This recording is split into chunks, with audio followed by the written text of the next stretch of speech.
Okay, we will start the next workshop on cultural heritage and tourism, the perfect match. And to start and to discuss and to present state of the art and proposals, we have here with us Inger Harlevi from the Hansa and Jennifer Gaeta with an interesting proposal to share with us. The floor is yours.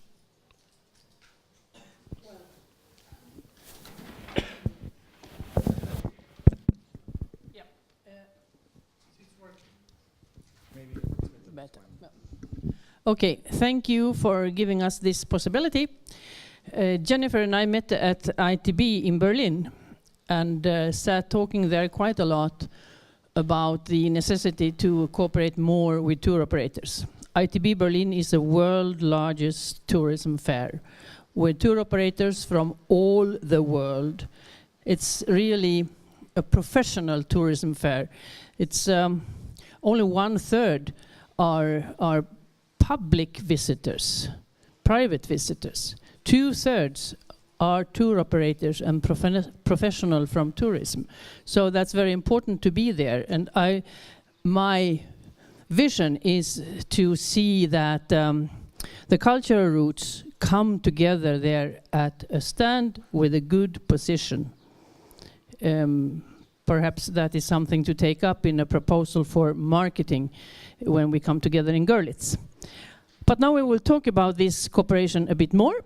And for your questions, I kindly ask you to wait until we have done the 3 parts, how we have divided, or 4, how we have divided our presentation. And Jennifer is the one who starts. So, good morning, everybody. It is a pleasure for me to be here on this floor and to comment what our colleagues, our experts in cultural roots said, and to come up with this proposal with Inger Harlevi as a task force coordinator. So, well, as Jordi Tresserras said before, the opportunities in tourism for cultural roots are several, and some of them are still unexplored. Many cultural roots of the Council of Europe and experts that have presented in this session showed us how partnerships with local enterprises can and are still fostering the development of an alternative tourism model, which is more green, more responsible, and more cultural root-like.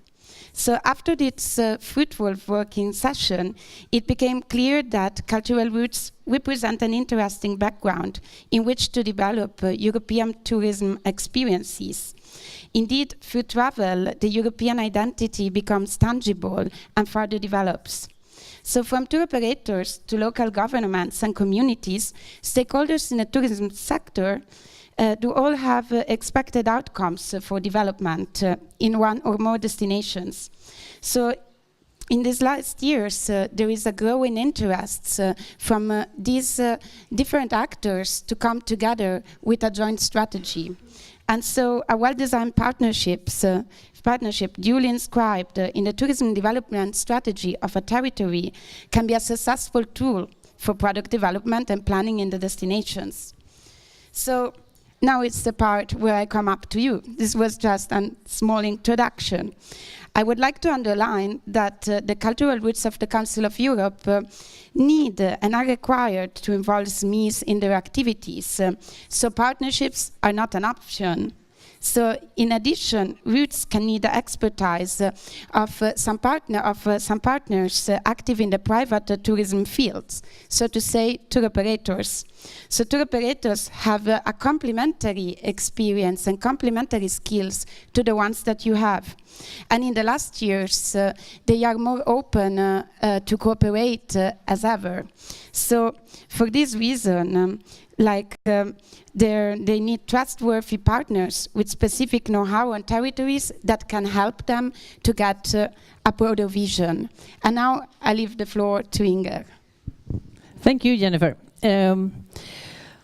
I will come back to the 5 different fields of tourism that are appropriate for us and that Jordi focused in his presentation.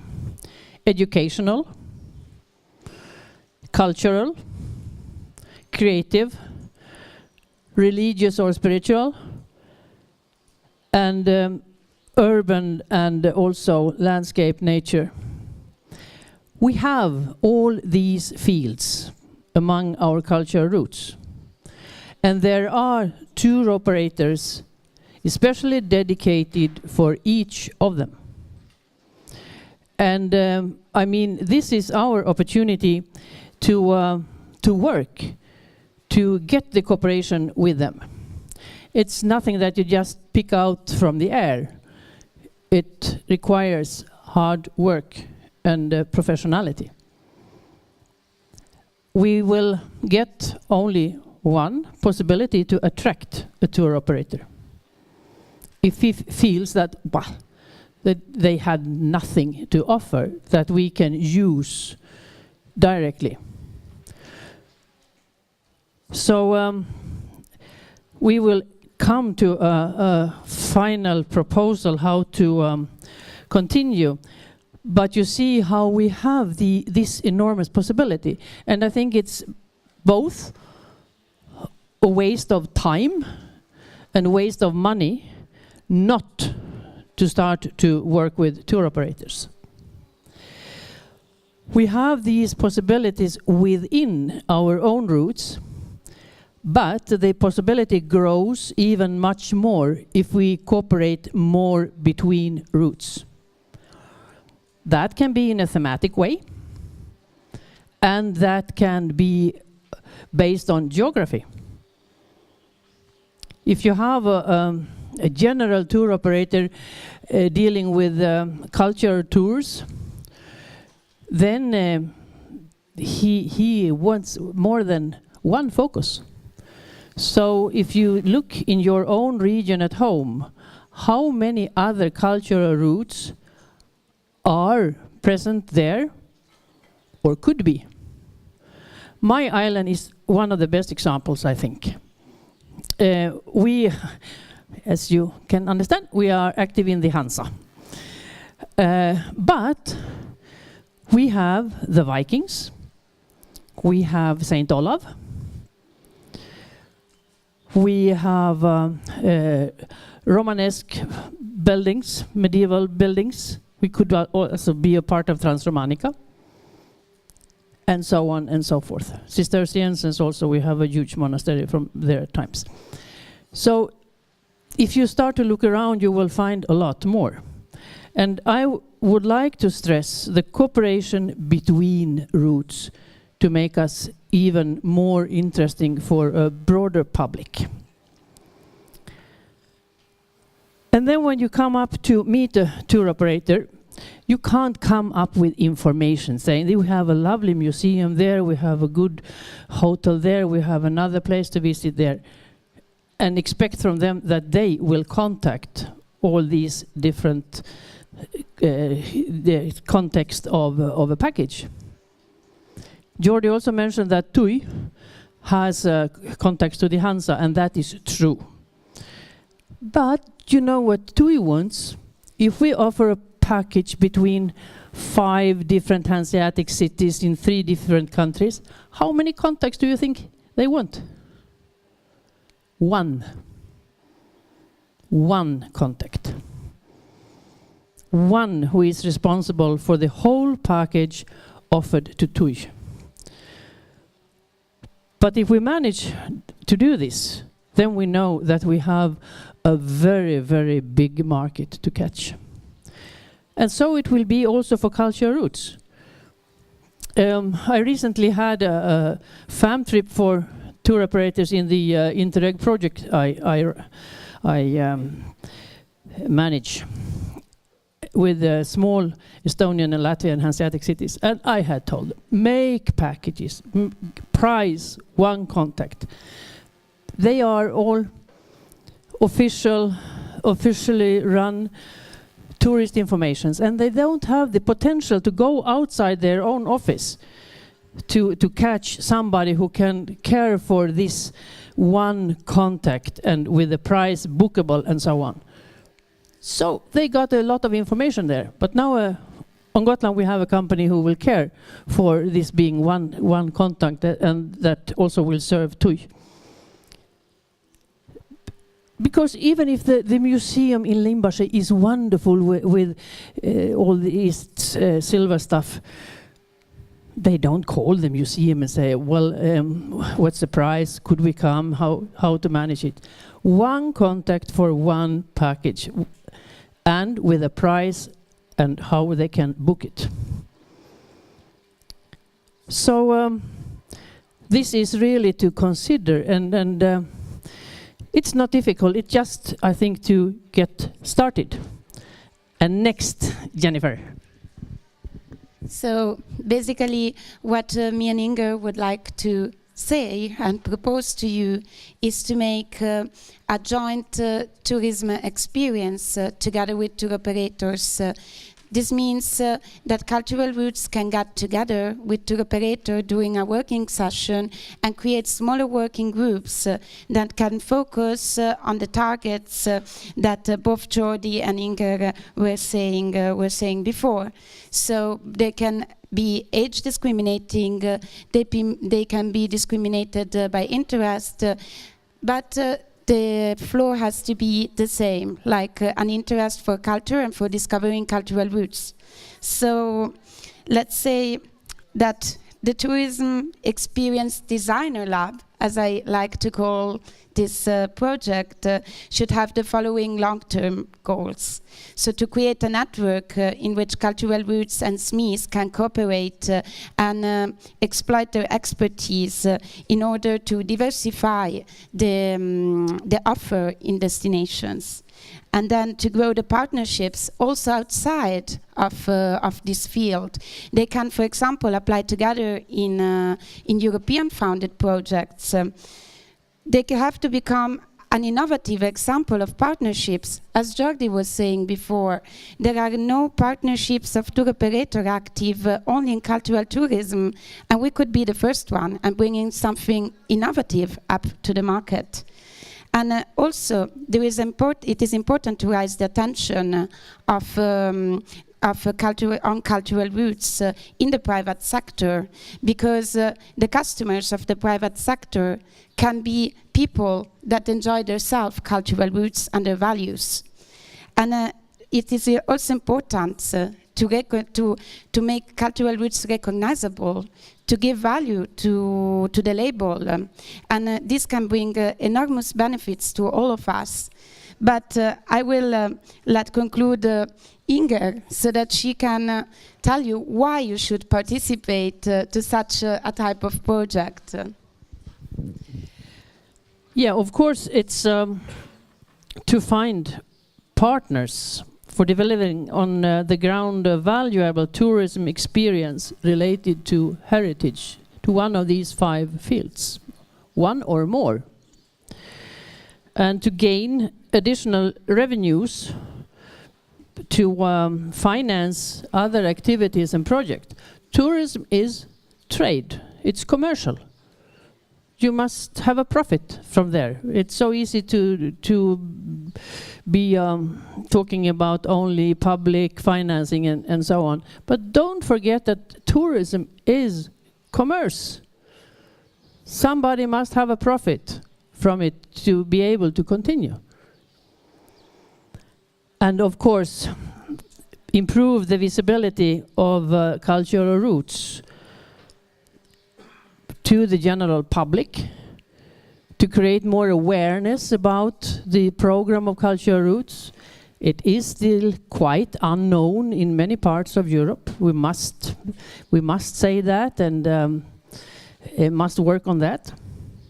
And also to make cultural roots very well known among specific target groups. And I will also stress journalists there, to offer them fam trips. I have contacts to a magazine produced in Berlin. It's called Hidden Europe. You know it? They was on Gotland last year and made a huge article about Gotland. And I have been talking to these ladies about the cultural roots. They have had some smaller articles about it, but they are enthusiastic to get more in touch with the cultural route, because we are exactly their target group, hidden Europe, a well-kept secret.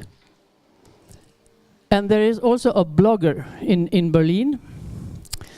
She is British, and she has more than 100,000 followers. And she is also extremely interested in to get in touch with us and to visit our routes and so on.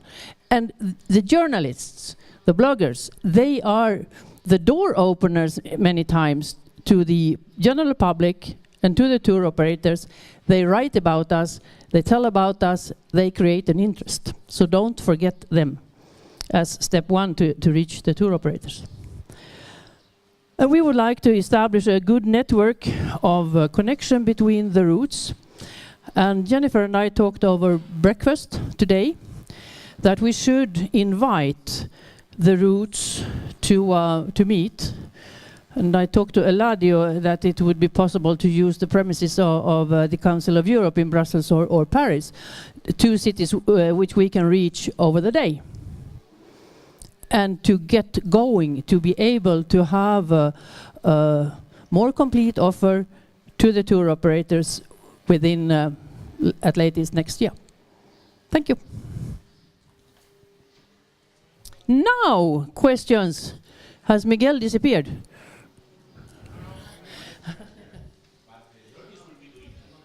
Jordi should be doing that. Jordi should be doing that. Questions for this this interesting and provocative presentation. What had you expected? Yes, of course, of course, of course, of course. Any one of you? I will go back to the beginning of this session. Thank you for that. So you mentioned that you promote the cultural roots at the ITT in Berlin. And I would like to ask you, if you make some evaluations, results of that kind of promotion, do you find that kind of promotion of the cultural roots as a whole, so as a project, successful? Is this a good practice? And just the question related to that, do you have the marketing plan, long-term and short-term, for the whole, all the routes together? Because it is needed if you would like to promote all the routes on different kind of levels, so national, regional, and international. Thank you. I can start with ITB and continue to be provocative. There is a cultural hall at ITB in Berlin, a round hall. There, the institute had a stand together with German museums and you name the stuff. It was difficult to find. I walked around twice before I found it, and I knew that they were there. And, well, of course, the small leaflet about the cultural route was there, and other routes that were present at ITB also came over with more brochures. But at the entrance of this hall, there is quite a big stand, and that one should be for the cultural routes, because then nobody can pass the hall without seeing us. And if you see something, and then we have together a very interesting offer. So it could be really a wide eye-opener. I was there together with my Interreg project, and we had a stand, a Hansa stand in another hall. And there I can see we were there for the second year. The difference when you return. We have a place on ITB with a very good visibility. You have been there, I think. Then people know that from year to year, and they return. So if you feel that the first year cost a lot of money, but didn't give that much, but go back to the same place, be visible in the same place, and people will find you much easier. And they will consider, I met them last year also. Let's see how they have developed, if there's something interesting for us. And then, of course, there is no joint marketing plan, as we haven't done this before. But that must also, first we must come together, those who are interested in working with this. And start the work, and then of course a plan is needed. So. More questions or comments?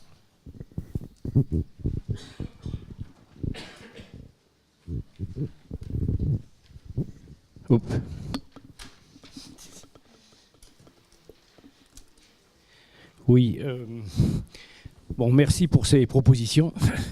Donc, je voulais poser la question du niveau de coopération.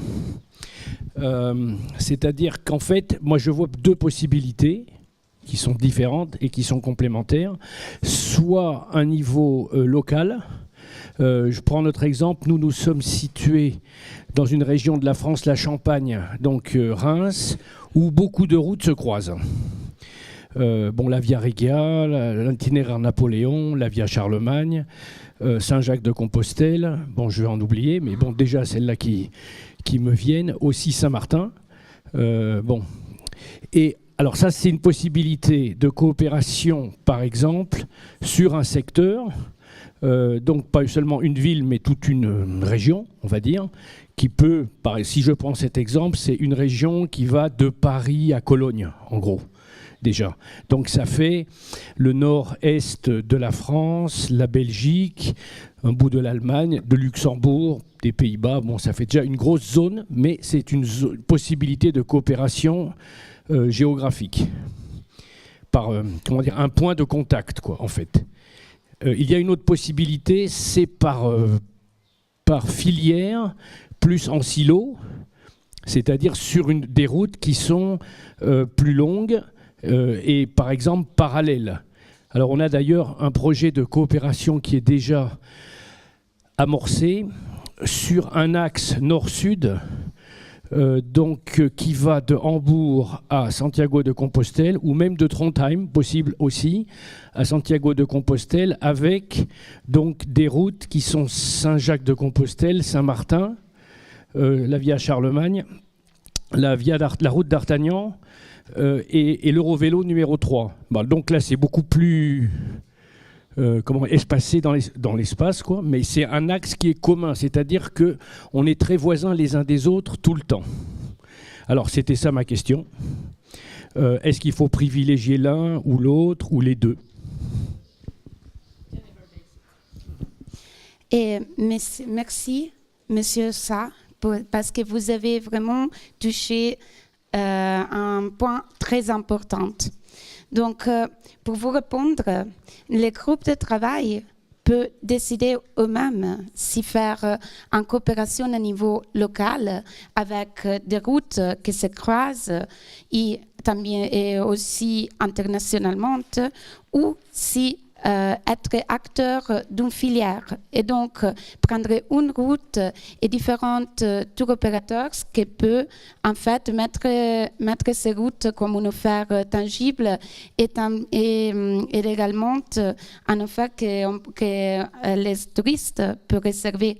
Donc c'est pour ça que nous souhaitons faire un workshop tous ensemble avec les tour opérateurs et les routes intéressées, que comme ça, ils se peuvent rencontrer et parler eux-mêmes des projets qu'ils veulent mettre en place avec l'aide de l'Institut et peut-être aussi des experts de tourisme de l'université.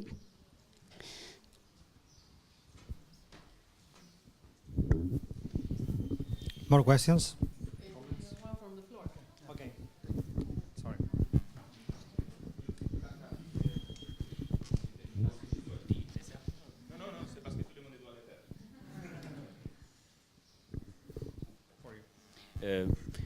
Je vous appelle, maintenant je vais essayer de vous faire aussi une petite provocation, mais c'est aussi une invitation.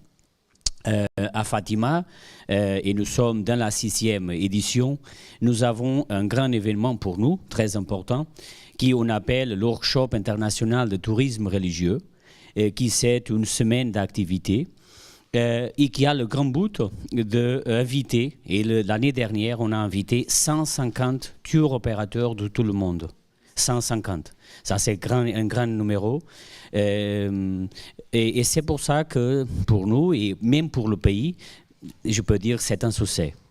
Nous avons le support des entités nationales, régionales et la municipalité qui je travaille.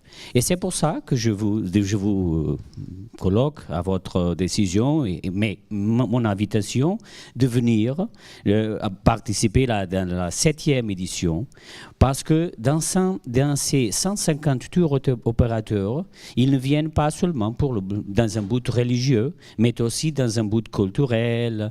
Et ils désirent des nouvelles expériences, des nouvelles choses, pas le même.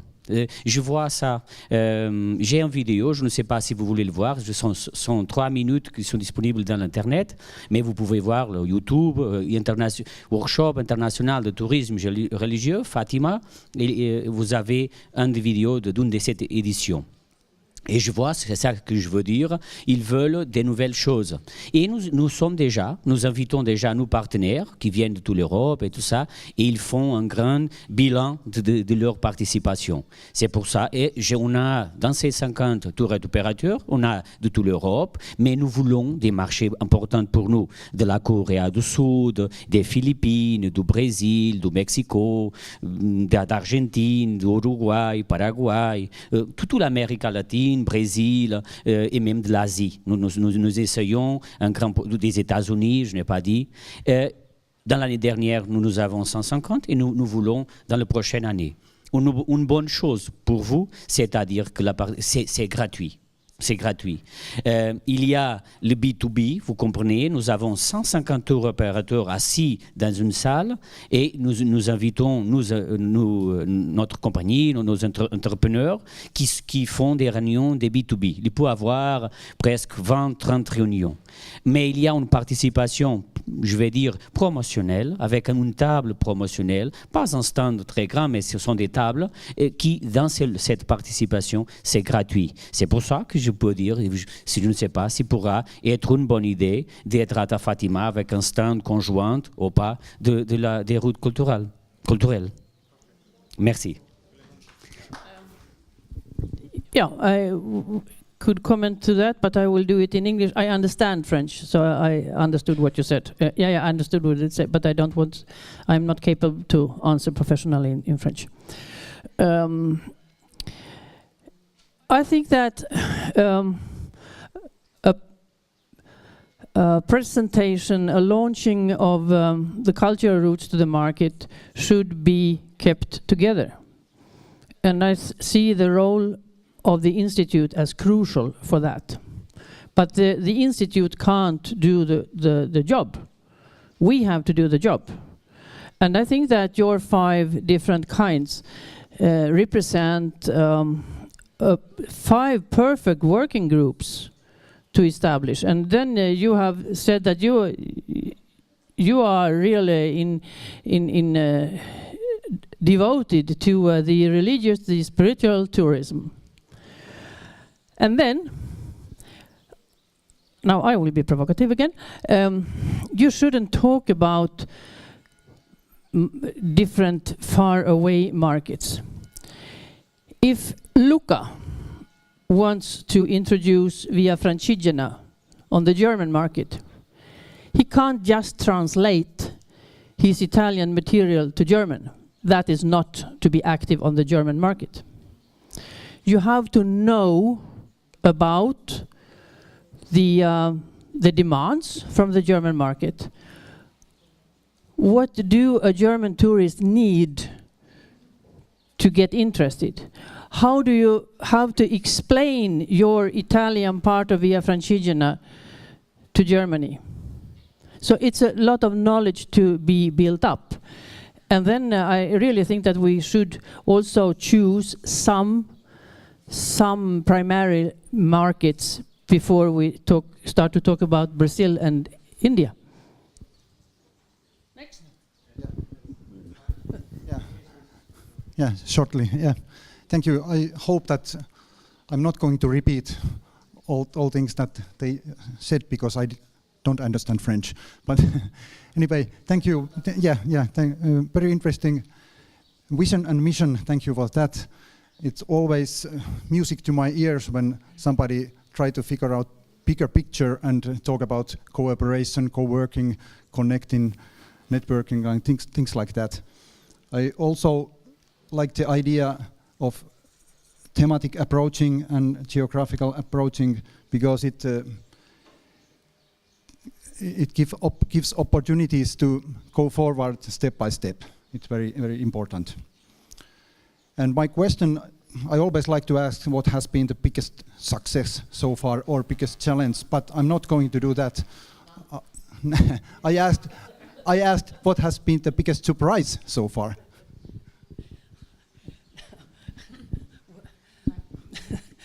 Well, then I can say that now we have 33 routes, and then a surprise could be that nothing of this have been done until now. Do you have something to add?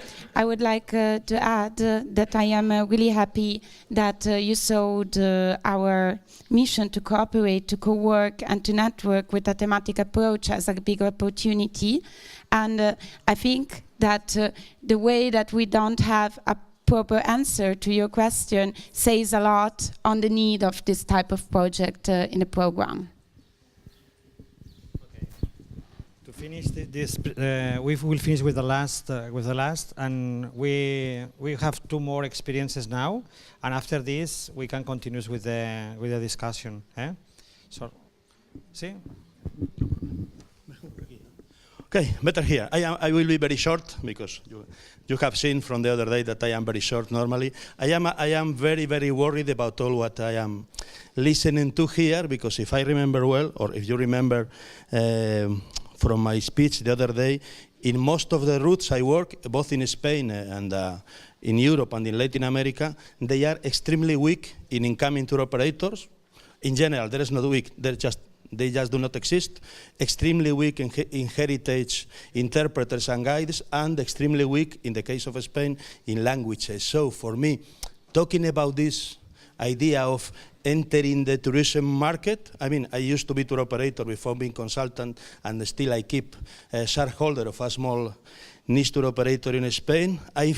This is much, much more difficult than you can imagine. So it's not a question of just a heritage. We need to have an extremely complicated preparation to do all the incoming, all the signposting, all the heritage interpretation. And from my experience, and I have been visiting routes all over, I don't find it. I find very, very small possibilities of a successful tour operation in front of the market. Maybe for the mass tourism, some places are prepared, but from the niche market, most of the places I know, they are completely unprepared. I can demonstrate that with figures, with examples, with numbers. So I think we need to start with a kind of pilot test in some, and especially more devoted to some domestic markets, some market we know, but try to enter from zero to the international tour operation.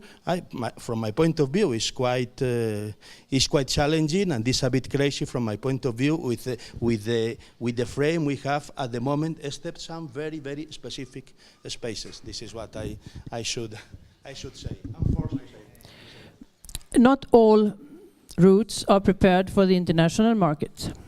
There are many routes well prepared that have a knowledge base to go on the international market. Start with them. And what you have said, you have mentioned wonderful possibilities to go for Erasmus Plus and to educate your people at home. That's not the task of the Institute or the Cooperation of Cultural Routes. It's your work at home. So, well, if you want to find difficulties, then we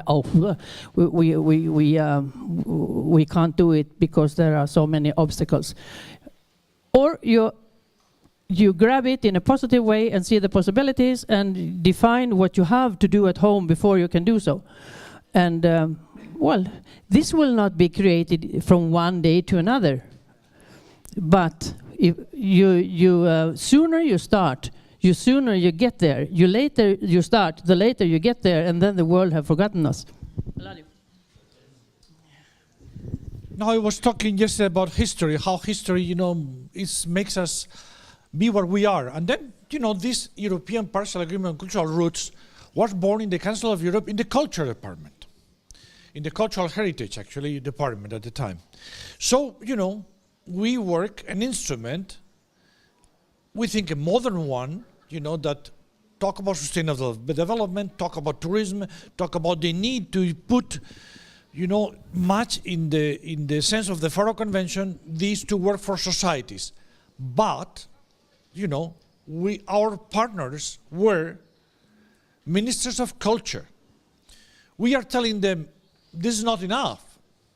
Thank you. You're supporting us. You're paying for secretariat. You're paying but this is not enough. We need Minister of Tourism.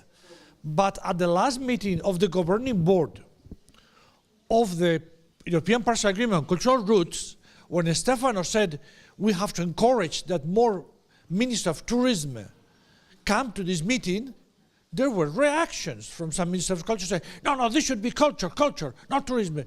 You know, so please understand that this step that we are doing, which is in the partial agreement, it is written there, is not that easy if the people that have in front of us are people whose job is to take care of cultural heritage and not necessarily of tourism. And some of them see tourism as a problem for cultural heritage, some of them. So we are on that. We want to change that. We are decided that this cultural heritage is put to the use of societies through sustainable development and tourism.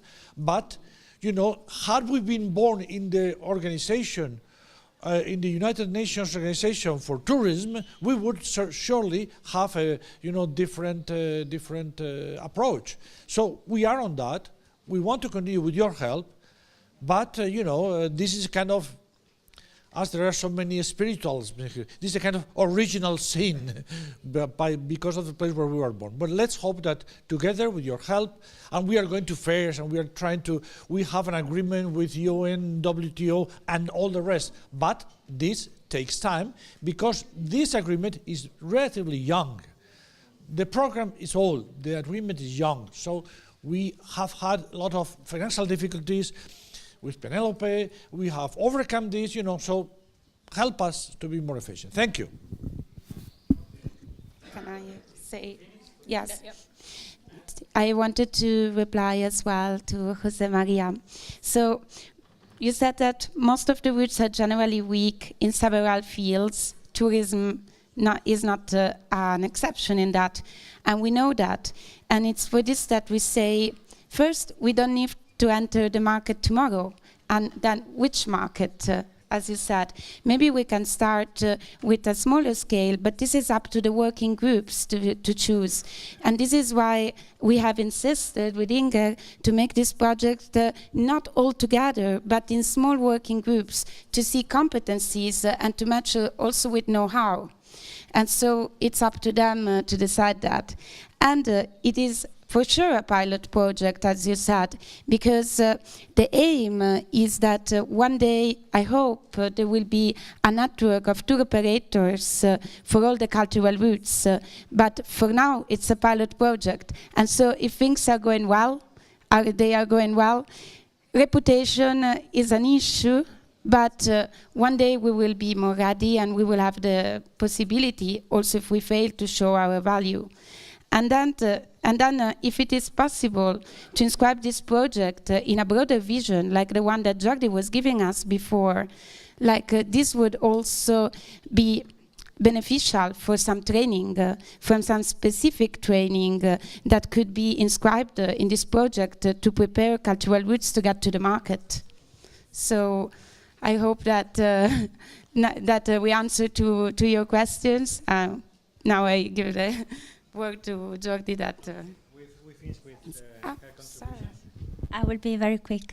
I just want to know, do you think that working with tourist agency, there might be a risk to weaken the brand of each cultural route if they promote the route in a different way than you planned? There should be some checks on the work. We have a brand, and we have a logo for certified cultural routes. And if they want to be part of that, then of course we must control and see that they follow what we want to do. It was Asuncio from the Jewish Heritage. We had this up when we had the meeting of the routes in Alba Giulia, where she told how she had given a lot of help to some agencies, tour operators, and after that they had made something up that was completely different. But then it's very important to be firm and say, well, this is not a product of ours. It's something that you have invented, and it has not to do with culture roots. Because we must be very, very aware about our possibility to be a quality concept. We will never be a quantity concept for tour operators, but a quality. Well, thanks for your amazing contributions and for to open the discussion. But now we have two experiences from Via Francigena and from Sun Olaf Ways. Luca, the floor is yours. Thank you, Jordi. I want to share with you the good practice of the Via Francigena in cooperation, public and private cooperation with private stakeholders. And there is maybe a presentation, probably, that normally doesn't work. Yeah. The Via Francigena is a pilgrimage cultural routes starting from Canterbury, crossing 4 countries, England, France, Switzerland, and Italy, of course, and then for 1,800 kilometers. Is getting really popular, like the Camino de Santiago. There are each year 30,000 pilgrims that walk along the Via Francigena, especially the Italian path is getting popular, also the English, France, Switzerland part of the path. There are more than 500 municipalities along this route, this way, and the majority of them are town, village or small villages, reason why is a very bottom-up project involving local communities along the way. And our association, the European Association Via Francigena, is the body in charge to manage this international network. We have 2 headquarters in Italy and in France. And since 2012, we set up a regional technical meeting involving the 13 regions that are along the way from England to Italy. At least once per year we meet together, our association and the technical responsible of the regions, to find common goal each year, especially in terms of promotion, communication and visibility. And last but not least is last year in May we founded this new Francigena service. Is a private company controlled 100% by the association. So now we have 2 arms. On one hand is the association, a no-profit association composed by public bodies to give the political address and the vision of the Via Francigena. And the other one is this private company to manage all economic aspects, to provide services to pilgrims and to tourists. Try to... doesn't work. Anyway, yeah, I'll try to give the next one. Yeah. Now this is the target of pilgrims and tourists that are coming along the Via Francigena. There are the traditional pilgrims, that 75–80% are pilgrims, traditional pilgrims. It means they want to sleep in a very basic accommodation, spending 30 euros per day, and there are 50% they want more we can say comfort, especially in accommodation, maybe in transport of baggages and having a local guide, testing local food, and maybe they spend between 100–150 euros per day. There is a cyclist, and now there are few pilgrims by horse, especially in the Tuscany path, and the number of tourists that decide to go to the Via Francigena because the Via Francigena is getting a brand is increasing, especially in the Italian and Switzerland part of the way. Yeah, again, the logo of the Via Francigena, this pilgrim is getting a real brand. Is connected with the Council of Europe value. Reason why we have to be really careful to sell this brand, because it's not Disneyland, the Via Francigena, also the Camino de Santiago, so we need the risk when you sell something, in this case, especially because it's related to the value of the Council of Europe. You talk about democracy, tolerance, peace, intercultural dialogue. But in this case, there are a lot of economic aspects about the logo. And on the portal web, on the website, is the tool to implement the development of the Via Francigena. There are two parts. The institutional part of the Via Francigena website is more institutional. You can find information, news in 5 languages. Another part is more economic, tourist-oriented, especially for tour operators and for private stakeholders. And yeah, just to give you some example, we can say the pilgrim passport. You can buy the pilgrim passport, costs €5, and then is a good cross-marketing example, because in this case you are a partnership with the national train company in Italy. If you have this pilgrim passport, you can combine walking around the Via Francigena maybe for 3 or 4 steps, and then we can take the train for 100 kilometers. It can restart your Camino, and then you have the reduction, the reduction of 10%. Using this credential, this pilgrim passport. There is an app, there is an ebook, there is a guide, and then this kind of product were published and realized in cooperation with the regions and the public editors. And also there is a private company that want to produce some gadget or like a t-shirt. Again, we are really careful with them how they can use the logo, which kind of product they have to sell, and we have a revenue for each product that is going to sell. And yeah, this is more connected with this session.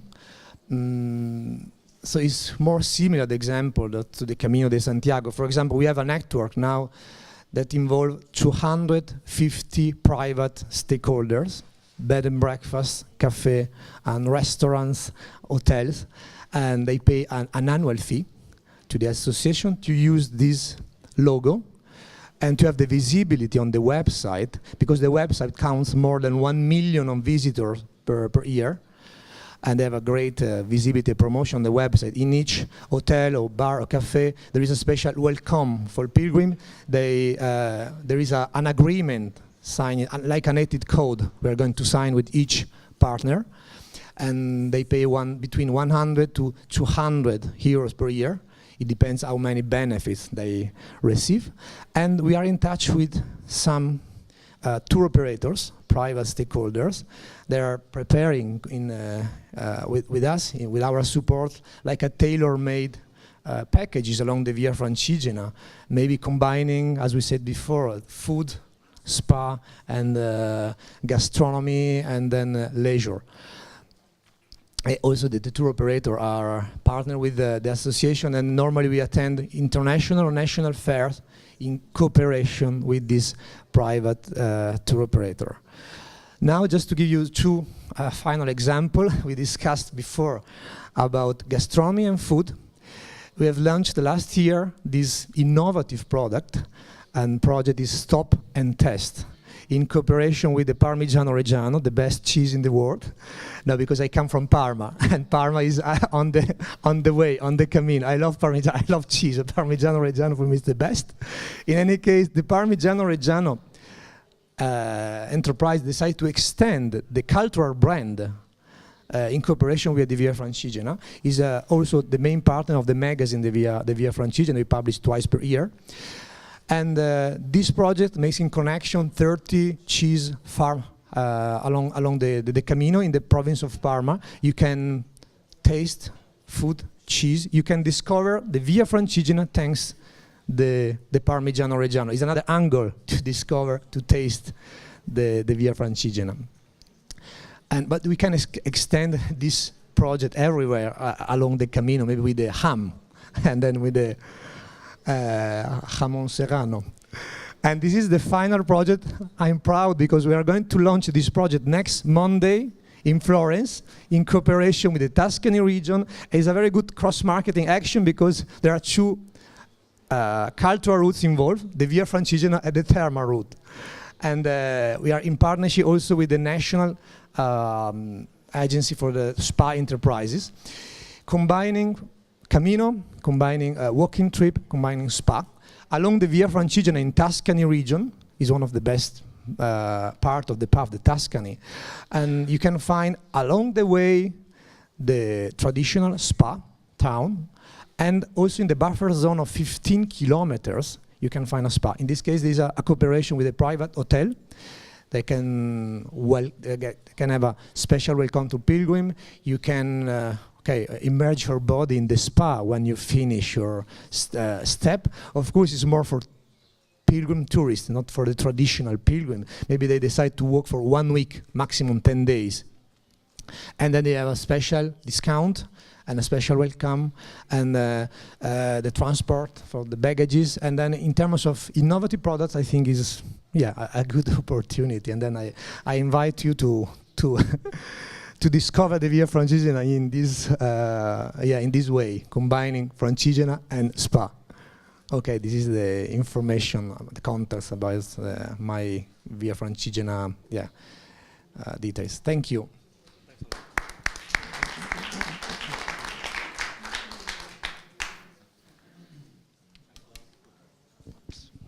Okay, thanks a lot, Luca, for your to share with us your experience.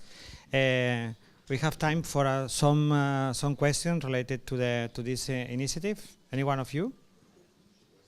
Any question? Comments? So I really appreciate your presentation, because it's exactly what Inge was saying, doing your homework, and really create international and nice experience, local experience, let's say. And also this grassroots initiative, I wish you the best success with it, because it sounds really great, and I'm looking forward to do the Francigena in this project. And you said before about the risk of democratization and stereotypation of the Council of Europe logo. I wanted to know which type of initiative did you take to avoid that to happen to the Francigena logo? No, in our case, we have a special, we can say, a guide, a vademecum, how you can use the logo, in which way, especially there is an institutional way and a commercial way. We are really careful in this second part. We spend a lot of time discussing with the lawyer, with the regions, because we're really careful about this kind of use. Because it could be, the risk I mentioned before, it could be really the commercialization, the business around the Via Francigena is not our main goal. It's important to support the economic aspect, but the logo, we have the copyright of the logo, we pay an annual fee in the 4 countries to protect this logo. It's an economic investment, so reason why we want to promote in the best way the logo. I have the vademecum. If it's useful for you, maybe you can share the vademecum that we create to defend the logo of the Via Francigena. Thanks. In this case, Tuscany is one of the regions in Europe who use the cultural roads as a tool for the regional development. And in this case, when you presented the joint actions between cultural roads, that it's possible, and creating synergies, it's fascinating. Okay, we go to the last to another best practice with St. Olaf Ways with James and Sami. Okay, thank you for the opportunity to present St. Olaf Ways, and from a Finnish perspective. I also have some pictures on the PowerPoint to show you. So we're a very new part of the St. Olaf Ways, so extending it into Finland. And we have 2 brands within the St. Olaf Ways. And one is the waterway, which I represent, and then we have the land, which Sami represents. I'm originally from Scotland, so we made a deal with Sami that normally I have to work in both Finnish and Swedish in Finland, so now I'll do the English part, and hopefully then Sami will pay me back at home, so he'll present in Finnish. So we have quite a long route, and in some way it's a new introduction of a very old tradition. So St. Olaf is belonging to Norway, but he was also a very important figure in Finland, and we're trying then also to promote this new way of pilgrim paths between our countries, so a Nordic dimension. And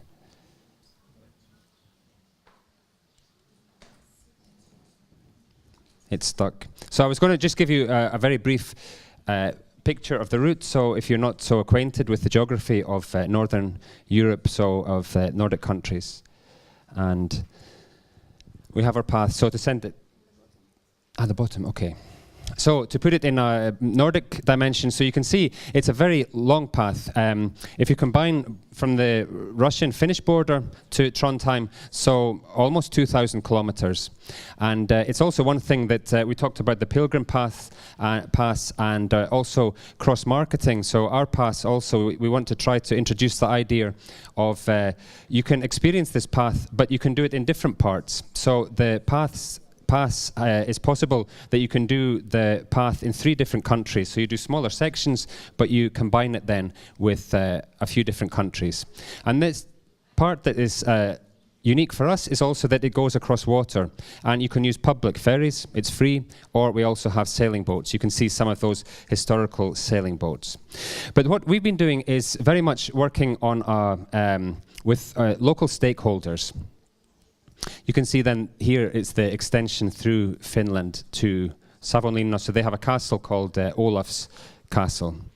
And then we also have the dream that we'll connect to Novgorod, so there's a historical connection to Olaf with Novgorod. But we work with local stakeholders, and also we're both a project, so Sami's project is leader financed, you can see in the logo here, and the project I work for is an Interreg. But anyway, we have a legacy that we have to leave afterwards. Both projects are run by the local universities, but Sami works for the University of Turku, and I work then for the local tourism development authority. And many, we were interested in using new technology and apps, but of course it can be a cost. And through the project we can make good investments, but the legacy has to be borne by an interested party. So one thing that we did was we cooperated with Google Street View, and now the whole path in Finland from Turku through the archipelago is found on Google Maps. And they also made a nice gallery for us, so when you click here, you can see the images turning. And these images are both then land-based and they're water-based. And for us, it was free to do this, so it only took time. But a very nice way to, when I was walking, I did it all myself, and I met many people asking, what are you doing? So it was quite a nice thing to do.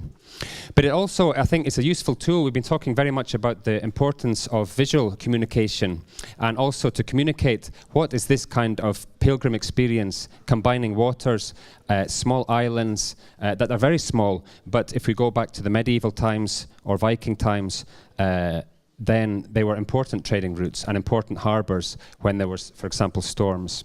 And you can see also the church, so where Christianity first came to Finland. So it's been one thing.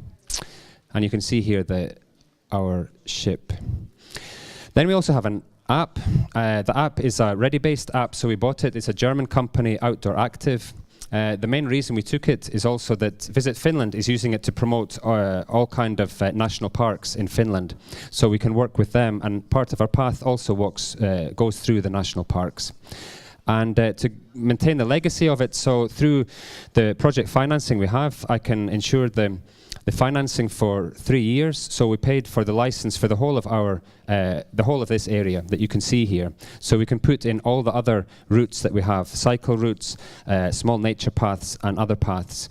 And in that way, the regional authority has said that, okay, after the project's finished, we'll take the license. So we do the investment, but they're going to carry on and maintain the system.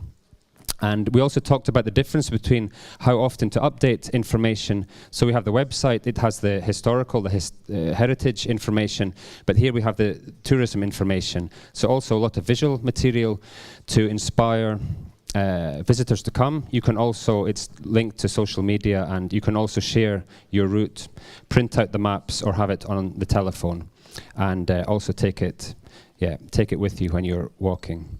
And then through the tourism office, so we update all the services along the way, so it's updated regularly. And of course the service provision is used by all different routes, not just our routes, so it's the same hotels, same bed and breakfast that provide the services there. And then for us it's been very important, since this is a very new initiative, to include local small enterprises in it, because this is also a regional development project for us, and it's important to many of these small islands. It's difficult to maintain the population there. I think it's a common problem, but we've been working. We've had about 25 different local meetings, and also working with other projects to develop food tourism in this area. We also talked about bloggers and media, and I think one way we talked about how to segmentize our market. And we've done this by using bloggers, because bloggers have a very good talent at being able to talk to their audience. So someone that's interested in history, young people, families, so how to encourage them, and also to build up an itinerary that's specific for a specific group. So now we have also blogs in quite many languages, so languages that we can't produce ourselves. The app is available in 4 languages: Finnish, Swedish, English and German. Maybe another language in the future. But the blogs we also have, in addition to those languages, in French and Spanish. Yeah. And also we've had a lot of media attention. And we've also networked quite a lot at the national level and regional level, and we're very happy that we've managed to get an author that is now writing the first book, and it's also a commercial venture, so we don't have to sponsor, only to help a little bit in the provision of the book. And we also have only one tour operator at the moment, but I think it's a challenge to get tour operators interested, especially when you have a new offering. So the first step is to have a tour operator. She sells 3 packages, both walking tours and sailing tours, connecting Finland to Sweden. So I think it's easier now for me to communicate to other tour operators that we have an existing offering. We're going to have the official opening next spring, so the bishop is coming to Turku Cathedral, and he's symbolically giving some items to a group of pilgrims that are going to walk the whole way to Trondheim. So next summer we're going to have a lot of events along the route. So you're very welcome to come and celebrate us when we have the official opening. The normal season, we're not interested in promoting the summer season because we have enough tourists, but it's a big challenge to get people to come to the shoulder seasons, spring and autumn. And this is, I think, a very good potential, because the accommodation is still open, but the other tourist activities are not available then. Or you can see, this is from my commute to work, so you can also join us in the winter time, and you experience the frozen sea as well. Okay, thank you. Sorry, one thing I was going to mention is that in the promotion, so to go to trade fairs, it's very expensive to do it. But then we do it in conjunction with the local authorities, and we've had very good media attention, very good graphic materials. So for example, this is our local tourism brochure, and they use our branding in their information. And there was one photo also from the biggest Nordic tourism fair, and the whole of our region was marketed by St. Olaf. So in a way it's like coming into those markets for free. So I attend all those trade fairs, but the bigger fees are carried by Visit Finland or for the regional authorities. So I think it's a good way also to cooperate with different actors. Thanks a lot. Any question or comment?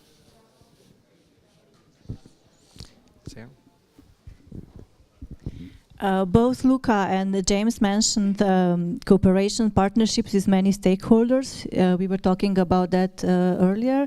So my question is, which are 3 main benefits you listed when you are negotiating to new stakeholders from your route, for example?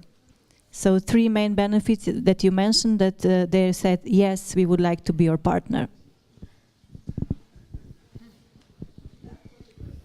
Yeah, good question. No, yes, when you sell something, yeah, of course you have to give back some benefits. So also if you pay €1, why have to pay €1 if you have not benefit back? In our case, the visibility promotion is the most important thing, and the second one is we can open the door to the network that is in our association in the Via Francigena net. The Via Francigena is a network between local authorities and regions, private stakeholders, university, and local associations. And so you are really in a good position to improve your capacity building. If you are a private partner, you receive a lot of benefits because you can cooperate in a different level, in different stages with different partners. And yeah, it is a great opportunity. And sometimes, as it was mentioned before, in the case of COSME project, is essential this public and private cooperation. So I'm a public body institution, but I need to find a good private partner that believe in this complex cultural heritage project. So it's important to try to know each other and then to try to cooperate in a common way.